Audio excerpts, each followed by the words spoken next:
Vanguard is going to save your money on your hardware costs and give you a better experience on your operational support.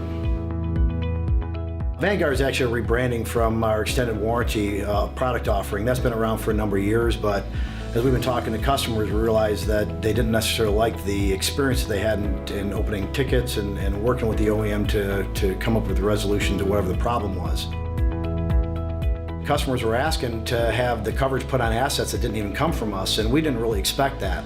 It was a really easy decision for us to make to extend that onto customers' assets in their data centers because we understand our relationships with our customers, we understand their environments, so taking our service offering and extending it onto products they might have purchased from somebody else or from somewhere else was an easy decision for us to make, and customers are actually loving the experience because they get to essentially consolidate their experience with one provider. One of the really unique features of Vanguard is it's an a la carte program. So if you want the underlying hardware maintenance, you can pick that. If you have that potentially covered, then you can just go with the operational support, which offers for that white glove experience that customers are typically looking for that they're not getting from the OEMs.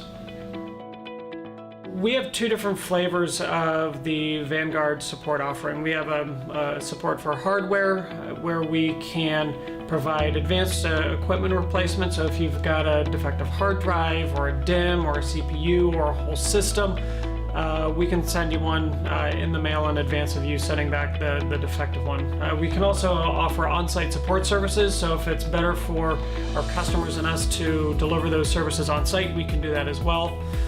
We also have operational support where we can work with our customers to identify opportunities for improvement in their environment. So helping with firmware upgrades, hypervisor upgrades, doing compatibility checks in their environment to make sure that the storage array is compatible with fiber channel switching, with the host operating systems and things like that. Regardless of the age, not only is that a fixed price, but that price remains constant throughout the life cycle of that asset and their environment. You compare that to an OEM strategy or even third-party maintenance providers. As assets age in customers' environments, typically on renewal, those recurring maintenance costs not only go up, but they can increase substantially.